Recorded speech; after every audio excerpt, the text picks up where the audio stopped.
Borderlands reporting on it. I don't know. They're weird. Ooh, it's an NES that actually outputs in RGB.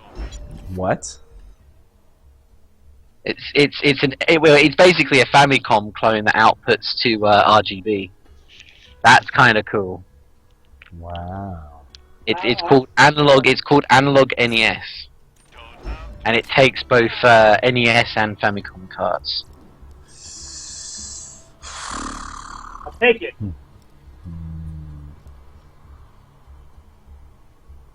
Yeah, that sounds Oh cool. shit! It even works with the Famicom 3D glasses. Dude.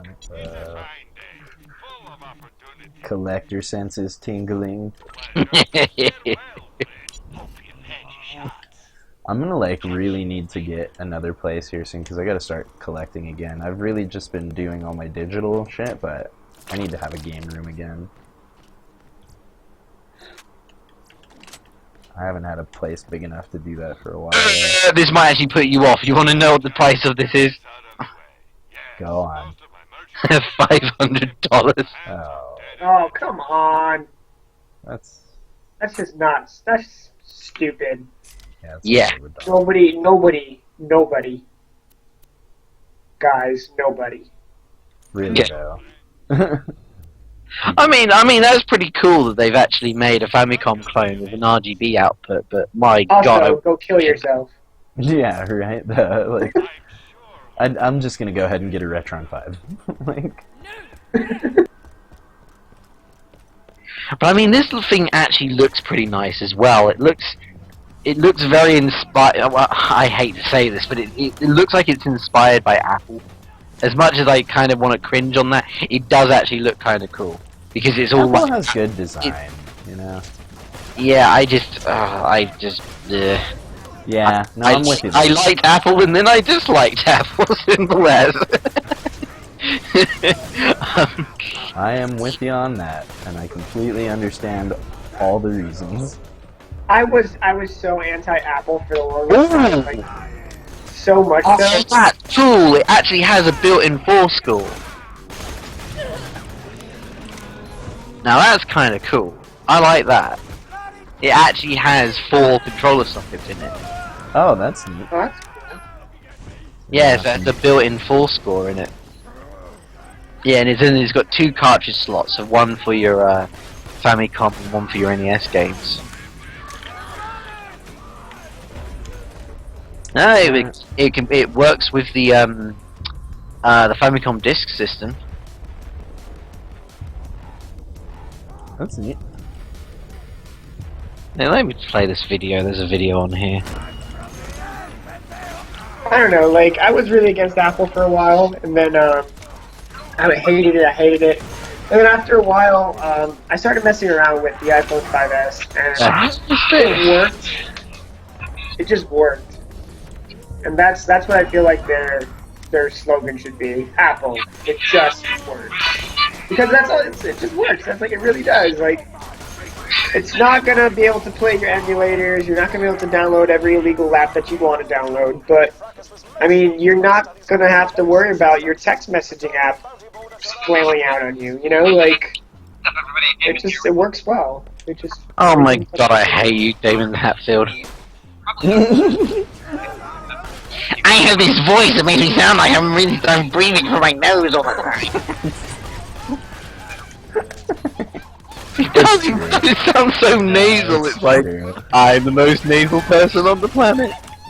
I don't know, I met David Hatfield, he was kind of nice, so I can't say anything about him. Your retro console is designed around the heart and brain of I am David Hatfield. I'm sorry, I gotta stop. I should be nice to these people. I have to see some of them. So, the big deal here is that the Analog NT is an NES console that will look great with your 60-inch HDTV. Analog Interactive will get taking orders at the end of this month on its website. Oh, that's nice. Thanks for that update. Damn. I mean, that's... My name's David Hatfield. here. I just, I don't.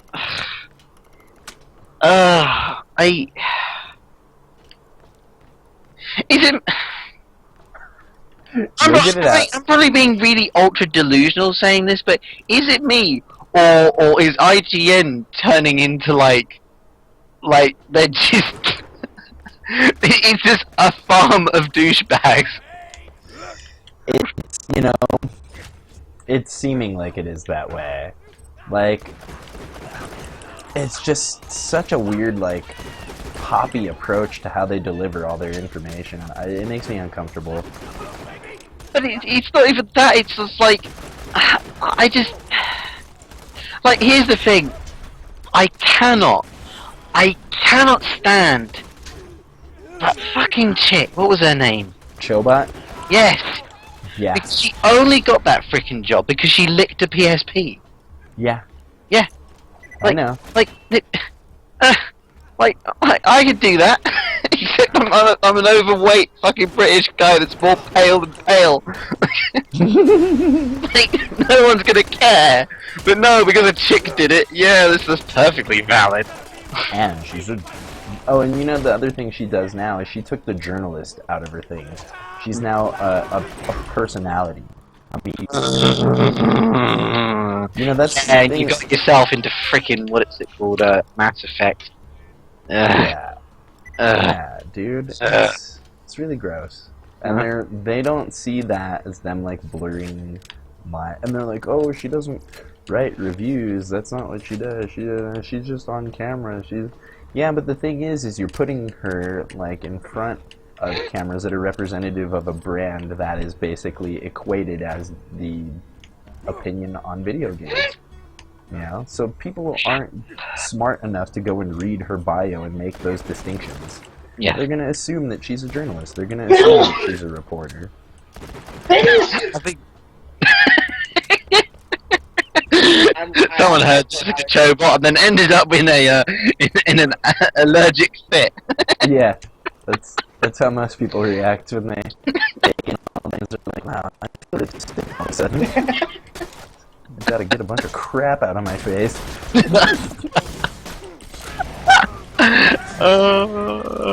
The same thing with what's her name, Olivia Munn.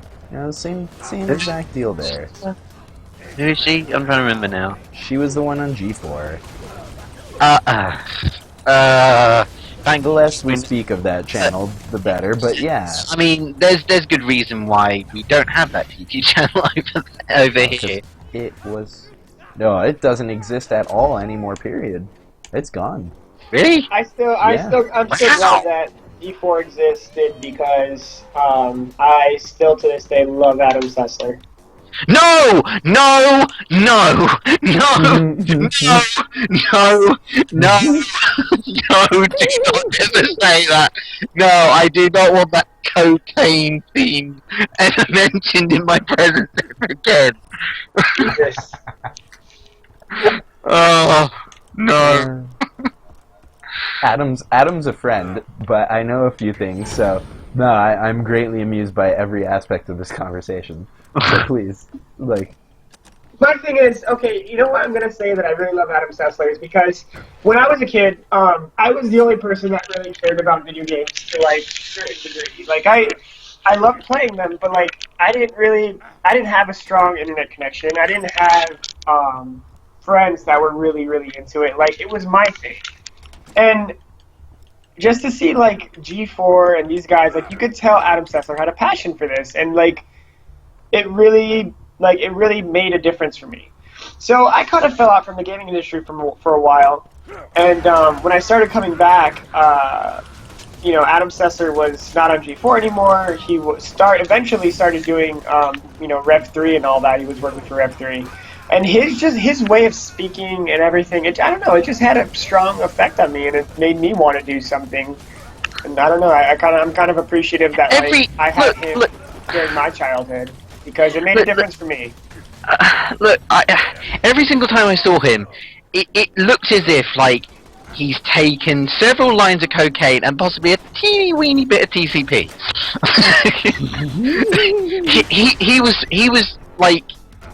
he was wired hardcore like nothing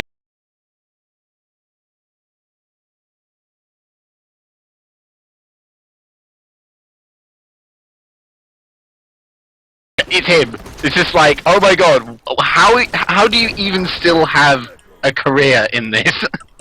Surely someone would know by now. Unless, and it sort of makes me wish that like Tech TV still kind of existed, because didn't G4 like take over Tech TV or something? Yeah, that's exactly where they started. Yeah. Tech TV. Yeah. And because I remember seeing, like, when I used to visit my dad, I used to remember seeing a bit of Tech TV, and then it became G4, and I was like, oh, okay, I'll check this out. But I mean, I would just see Adam Sessler, and it was just like, I'm a coke fiend, I'm a coke fiend, I'm a coke fiend. Yeah, it's just like, okay. Now, back in the day, he definitely was. I don't know. He was the spirit of Mountain Dew. I will say that. I don't think it's Mountain Dew, mate. That's for certain. Yeah. No, I mean, but yeah, it's like Frosty Tips, his like crazy amped out demeanor, and you know, like he definitely had his thing. I mean, I've He had never his met moment. Adam Sessler, but if you guys have ever like given any view to like what he did with Rev 3 games, like I don't know, his way of explaining things is really interesting. I don't know, he had a different thing, so that's why I like it. The only problem I have with that is that really him making that opinion, or is it someone else? I think it's someone else. Yeah, exactly. So it's kind of like... No, sorry. I mean, I think it's him. Like, I don't think it's somebody else. I don't know. I kind of feel like it could be him. I mean, he has quite an education behind him, so... I can tell you a little bit about that. I don't know how much trouble I'll get into here. Probably don't say anything then. Maybe we could do that off air. Oh, okay. Alright then. I don't know. My thing is, I really like Adam Sessler, so I don't really know everything about him, but I mean... I know him. If I ever said, got to meet him, I'd be happy to meet him, like, regardless of what would happen, but I don't know, it's kind of one of those things where it's like you grow up watching somebody, and to actually meet them, it could either taint or, you know, confirm your appreciation for them as a person, but, I mean, his professional career, it made a difference for me, so that's why I like him. I mean, everybody could have really good opinions about him, and they have a lot of ground and reason why they have those opinions, but I mean, I would never say anything bad about the guy. Here's the thing, over here in the UK, we kind of had our, you know, you could almost call him an Adam Sessler, although not in the same vein, but like we had this guy called Dominic Diamond, he used to be the host of this TV show called Games Master, which was really big back in the like the early to mid 90s, and the one thing I remember is like, you can tell that the guy was suffering from depression, like, near the end of the show in general. Like, he ended the show, and, like, he became more and more depressed. He looked more like he was just constantly drinking every day of his existence.